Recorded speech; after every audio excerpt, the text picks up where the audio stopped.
All right, guys, that is a wrap. We have our final inspection passed. We're good to go. Thought I would do a little bit more of an in-depth video of this build and some of the features that it has. So this is gonna be a little bit longer video.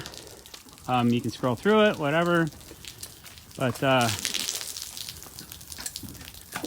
DeckWiz is washing her down. We got the trailer packed. Start down here with the framing. Got ZDeckman's running a magnet, just making sure that any screws, except for stainless, any nails that we dropped, anything like that. So I'll start with our footings. Our footings were 2 foot. The footprint wasn't 2 feet, but the actual opening was, I think, 30 inches. We cut about a 2 foot opening, and then we did some exposed matching aggregate. Tried to. It's not perfect. I'm not a concrete finisher. Have some really nice Simpson Accents post bases that we used, and coupled with some hardware, which, you know, we could have painted this black, I suppose, and gave it another look. We're gonna have a black gutter on the inside of here, but gutter companies are a couple months out right now. It's like the worst time of year in Washington State for that. So we have pressure treated glue lamps that are 12 inches thick, 6 inches, 5.5 inches wide, 12 inches thick, spanning up to about a 14-foot span. We have to build to a 60 pound per square foot live load here in Washington State, so traditional 6x12 beams won't make it.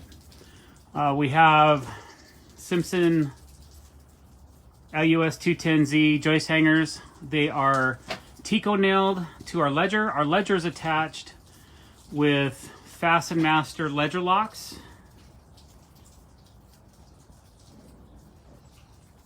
You can see them right there. And then our joist hangers are air nailed to the ledger, and then they're screwed with structural screws, SD screws that go through the joist hanger, through the joist, and into the ledger board. So our outside edges are doubled up. We have a waterproof bladder installed on 90% of this deck. It's working great. You can see the baffles and how the water comes down. Once the gutter's in, you won't see any of the water drips from there. So that all continue along. We have V-bracing, 2x6 V-bracing underneath the deck, and that's to keep the deck from swaying this way. And it does an excellent job of that. I don't like putting corbel supports on my decks. I don't like the look. I would much rather do this. And to do this, I had about 50 questions asking, "Doctor, how do you do that?" It's a 2x6. I use 2 4-inch Fasten Master timber locks. Okay. We also use Fasten Master's lateral tension system on the deck. This deck was a step lower than the inside of the house, so we had to find the sill plate, the top plate of the wall. I don't know exactly what it's called. Forgive me if I say the wrong thing. You don't have to correct me. You guys know what I'm talking about. Okay? There's hardware everywhere, even on our corners that are like ledger locked or timber locked together. We still use an LS or an L90Z, not an LS, L90Z. We have LS90Zs over here. Those are skewable. S stands for skewable. Those are all screwed with structural screws as well. So in an earthquake, I think we're dialed. And then another detail that you're probably not going to see too much because we're going to have a gutter are these little brackets, which I like. These Simpson, I don't know what they're called. I forget what they're called. But they're a nice little detail accent piece as well. And that keeps your positive connection from your joist to your beam, which is required as well. So when we're not trying to match exposed aggregate, we usually, this footing was this big. You can kind of see the footprint.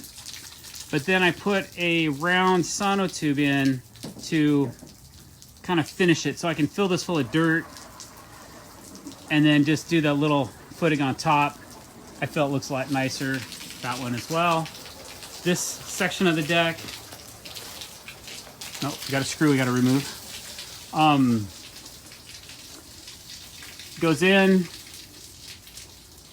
and it spans about 12 feet. These are 2x10s on 14-inch center, spanning about 12 feet to the house. All joists hung. We have our staircase. Again, had a lot of questions about how we do this. We hung 4x6 from our double. This is a double 2x10.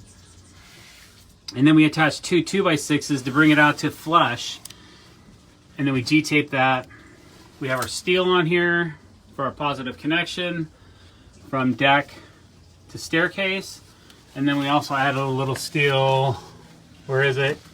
There it is, here and there, just to make the inspector happy.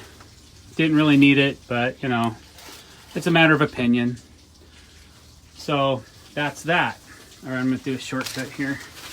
I'm gonna have to walk around, maybe. You got this, Jake, come on. All right, so then from there, we have our TimberTech AZEK deck. The stairs are really unique. A lot of you love them, some of you don't. That's okay. We all have opinions of how we should do our stairs. This is how I do my stairs. This is Dr. Deck's style of stairs, okay? I do a full enclosed side. I don't like to have a big gap between my railing and wherever the stairs end. I think it trims out really nice. I like the way it looks. We do a double stepped fascia. The top layer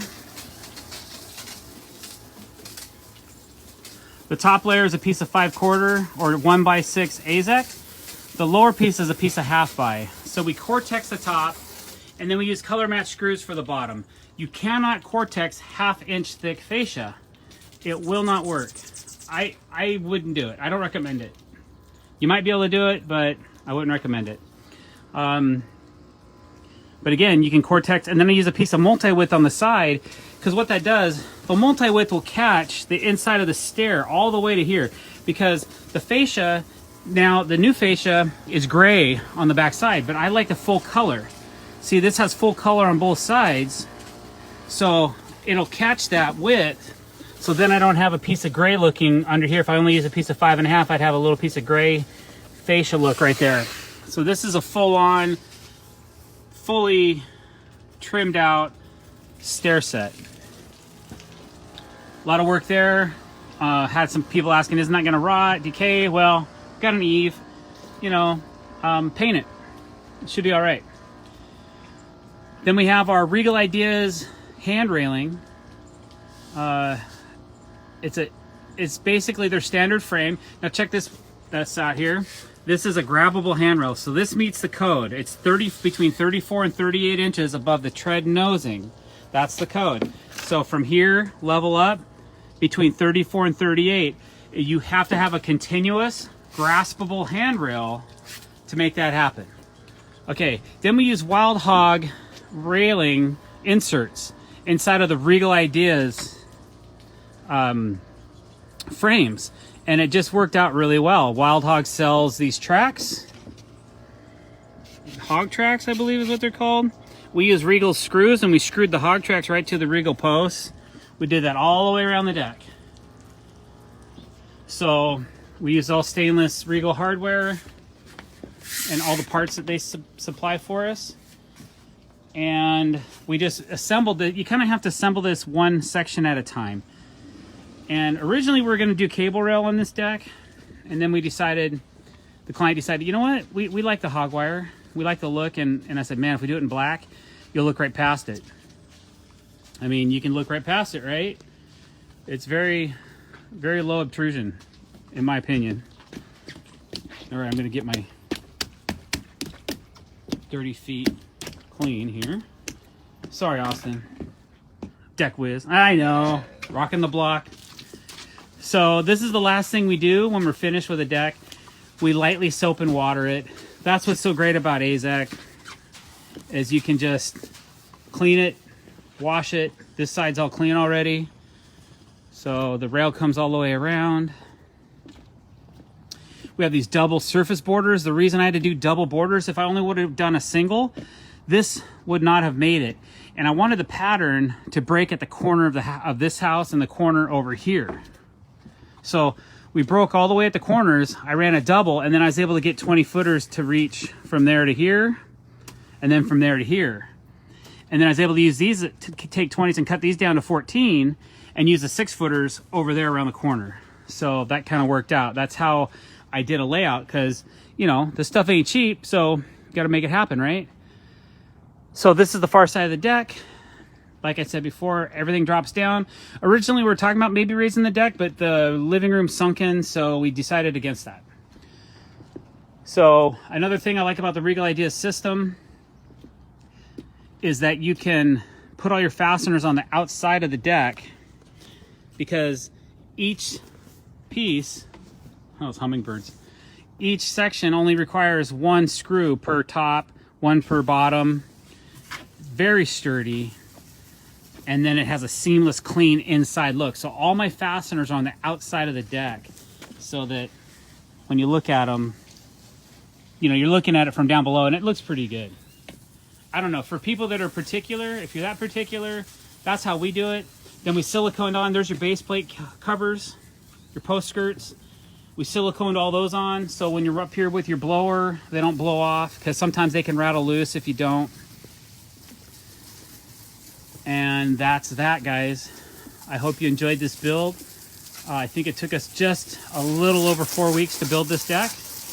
And now we are ready to get to the next one. We're going to stop by and do a job site visit, drop off some tools, and start prepping for our next project. Thanks for watching.